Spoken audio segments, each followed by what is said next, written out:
সবাই কেমন আছো? জানজুই চ্যানেলে আর একবার ওয়েলকাম। আমি জয়িতা নতুন ব্লগ নিয়ে চলে এসেছি। এটা 25 তারিখে রাত্রের বেলা। আমি মাথায় একদম তেল নিয়ে নিয়েছি, মাথাতে একদম চকচকে করে তেল দিয়ে দিয়েছি। খাওয়া হয়ে গেছে, এখন তেল দিয়ে শুতে যাব। মাথায় তেল দেওয়া হয়ে গেছে, চুল বেনুনি করে নিয়েছি, করে টোরে এখন শুতে যাবো। এবং রাত্রেবেলা মজা করতে বসেছি। দেখো মুখ দিয়ে পাখির ডাক করছি, ইয়ার্কি করছি। তো এগুলো করার পর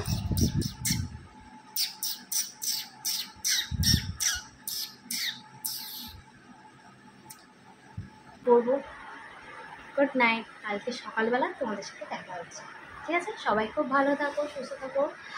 আর আমার ব্লগটা তোমাদের যদি ভালো লাগে তাহলে লাইক কমেন্ট শেয়ার করতে একদম ভুলবে না। আর যারা আমার চ্যানেলে নতুন আছো তারাও প্লিজ লাইক কমেন্ট শেয়ার করে দিও, আর সাবস্ক্রাইব করতে একদম ভুলবে না। টাটা, গুড নাইট, সকালে দেখা হচ্ছে। তো স্নান করতে, তো চলো। এরা রোজ আসে, খাবার খায়, কিছুক্ষণ আগেই দিয়েছি, তারপরও ক্যাঁ ক্যাঁ ক্যাঁ ক্যাঁ করতেই থাকে।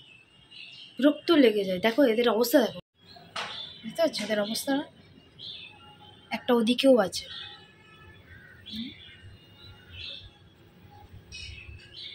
ভালো উঠেছে, যাই তাড়াতাড়ি স্নানটা করে নিই, মন্দির সেরে আসে। ফাইনালি পুজো দিয়ে চলে এসেছি। আমার ঘরেরও পুজো হয়ে গেছে। আমি ঘরের পুজো করে তারপর পুজো দিতে গেছিলাম। তারা আমার মতনই চিয়া সিডের জলটা খাওয়াবো।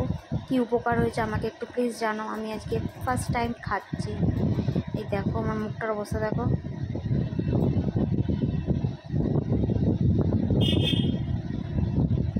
প্রথমে খেয়ে দেখলাম না, ঠিকঠাকই আছে, ভালো লাগলো।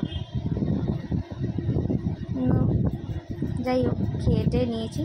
তারপর 1 ঘন্টা বাদে, আধা ঘন্টা বাদে আমি রুটি আর পটল ভাজা নিয়ে বসেছি খেতে। এই দেখো আমি খাচ্ছি, খেতে বসে এই যে রুটিটা ছিঁড়ে 1 কোট খাচ্ছি। রুটি পটল ভাজা বেশ খেতে ভালো লাগে। এরপর কিছুক্ষণ কাজ করার পর সময় লাঞ্চে বসে গেছি। নিয়ে নিয়েছি টক দই, শসা নিয়ে নিয়েছি। আমি প্রতিদিনই লাঞ্চ করার সময় এই টক দই শসাটা নিই, আর একটু অনেক বিট নুন দিই। তারপর আজকে লাঞ্চে হয়েছিল ভাত, লাউয়ের তরকারি আর একটু ডাল নিয়ে নেব।